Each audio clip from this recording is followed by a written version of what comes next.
So recently, I read through some of Jack Kirby's most notable DC work, such as The Demon, and was edged by all the Fourth World books, which you can learn about here. After that, I decided to read through all of Steve Ditko's runs on his superhero books, which he either created or co-created. So today, I'll be ranking them as well as sharing the notes I took about my reading experience.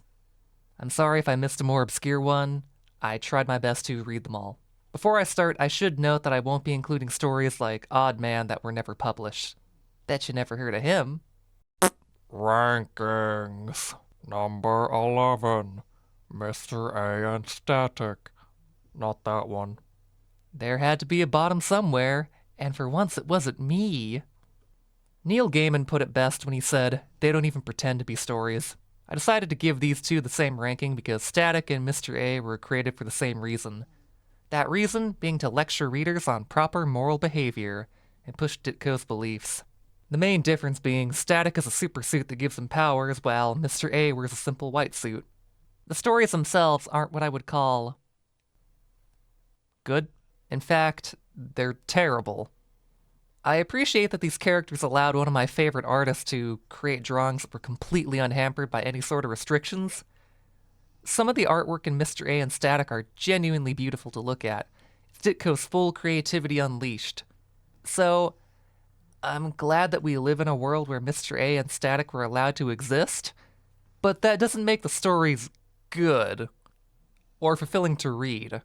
It also wasn't a challenging read because Static and Mr. A were never presented with a genuine challenge to their beliefs. One of the first things I learned in college was that when writing an argumentative piece, you need to provide an understanding and one fair point towards the opposition, basically a chance to defend themselves before breaking down their arguments. Mr. A and Static never do that. Their objectors are always presented as straw men. Just to be fair, I read all of Mr. A number 1 for this ranking, and having read several Mr. A stories back to back were tiring. The book is so wordy, with every last character talking in the longest possible philosophical monologues per panel that I would finish reading and go, "Oh god, that was only page 1." It was a massive slog to get through. If I had to pick a lesser of the two evils, it would be Static, since those stories, for all their problems, weren't as overloaded with words and never felt as boring or downright draining to read as Mr. A. I'm going to link a video by Strange Brain Parts down below on Mr. A where he gives a fair and balanced breakdown of what doesn't work about the stories. Number 10. Captain Atom.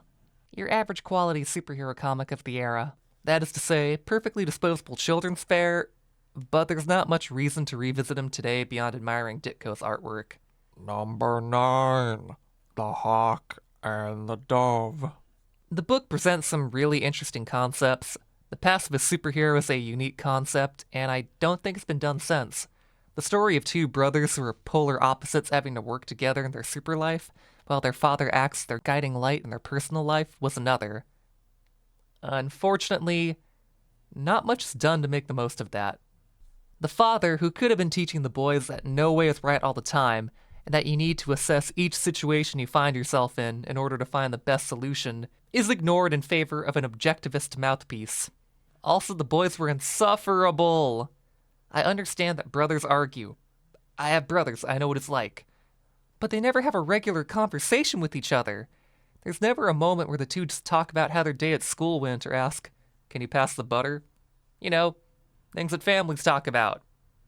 Every last conversation between the boys is some argument over politics or philosophy. Number 8. Speedball. Speedball feels like a genuine attempt to make the Spider-Man lightning strike twice. He has many similarities to Peter Parker, but enough differences to make him stand out. They introduce a love interest and rival, but nothing is done with it. And the high school setting is far more generic this time around. I like that he doesn't have control of his powers at first and is kind of bad at being a superhero, although he's still mediocre by the last issue, which didn't help his image as a throwaway character. His rogues gallery isn't memorable either, which is a detriment to a superhero book. Leaper Logan was fun for how dumb he was, but I've already forgotten most of the rest. The series was mostly episodic, and by issue 5 I was struggling to keep invested. It's easy to see why this book got cancelled.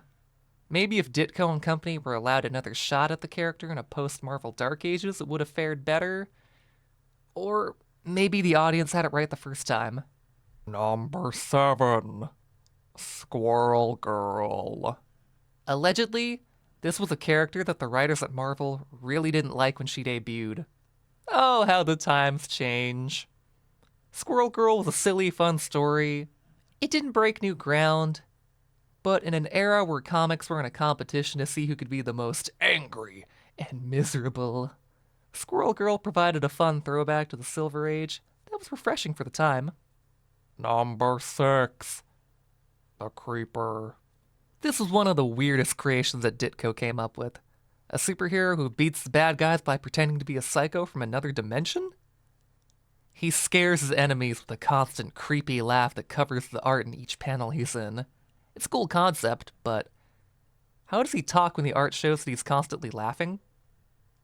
The Creeper also reused elements from The Question, with both protagonists working at a TV network and using a special device to instantly alter their appearance with the costume that's stuck on them. I'm on the fence as to whether or not The Creeper worked better as a full-length book written by Denny O'Neil, or as a backup story where he was revived and fully written by Ditko in the world's finest comic series. Number 5. Shade, the Changing Man. Ditko seemed to have a renewed sense of vigor while working on Shade after his break from mainstream publishers.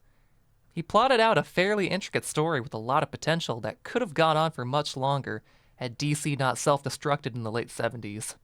I appreciate that Shade's early conflict with his lover Melou was solved within the first 6 issues and not dragged out indefinitely.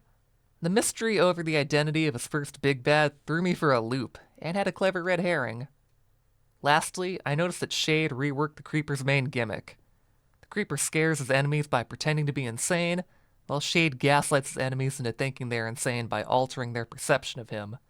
Both exploit criminal paranoia. Number 4. The Question.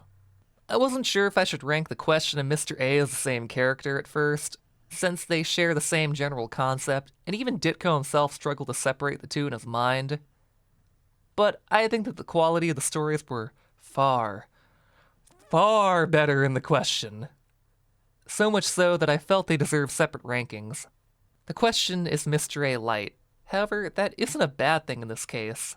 The Question is a compromised version of Mr. A that allowed him to be published by larger publications under the strict Comics Code authority. And that keeps things from going too far off the rails. Similar to Mr. A, The Question mainly talks to his enemies or dissenters in the form of moral rants, but unlike Mr. A, there still has to be a traditional comic story to follow due to the Comics Code. At least, that's my best guess. For a Comics Code book, The Question got hardcore at times. He made a reference to wanting to see a murderer put in the electric chair, and refused to save said criminal's life when he attempted to take his. I was a little surprised to see that, especially the electric chair comment. The Question, regardless of my beliefs, was still an enjoyable read because each issue had some sort of fun detective story to uncover using Vic Sage's skills as a journalist. That being said, I think during his full standalone story and mysterious suspense, The Question got to be a bit much. And the way Vic Sage's dissenters at his job were written felt like Ditko patting himself on the back. Number 3. Blue Beetle. In many ways, Ditko's reimagining of the Blue Beetle feels like a potential look into how his take on a more adult Peter Parker would have looked like. Ted Kord is a likable character who's allowed a few moments of weakness and self-doubt over his place in the world, and his right to be a hero early on. He also bucks the trend of secret identities by revealing his identity to his love interest in his third story, and staying in a healthy relationship through the end of his publication. His supporting cast were likable, and the villains were always fun.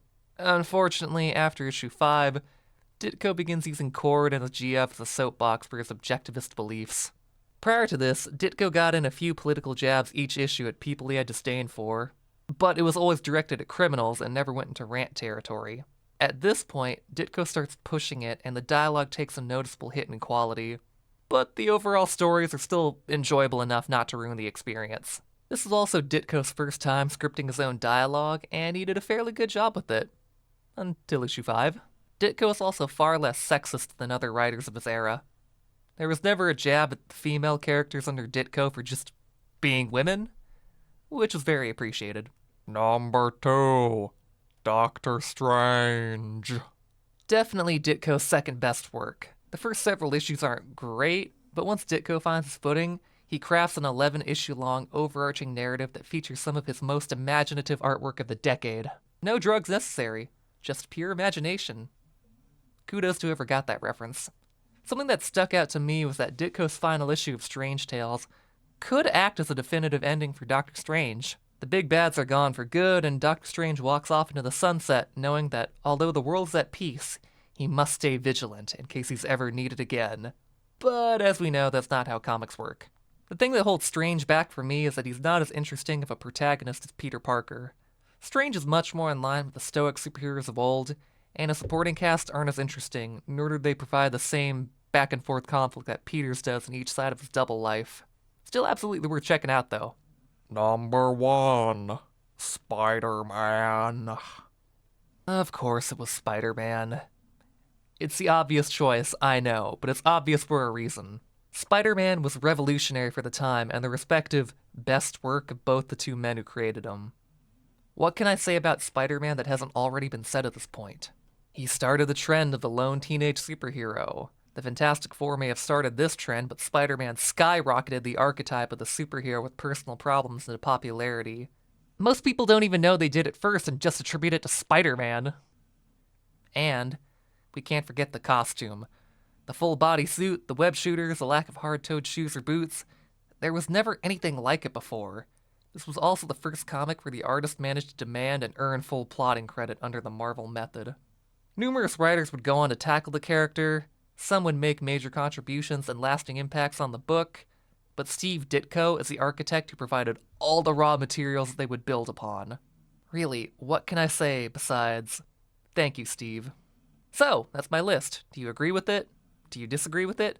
Am I just a big dummy? Tell me in the comments below.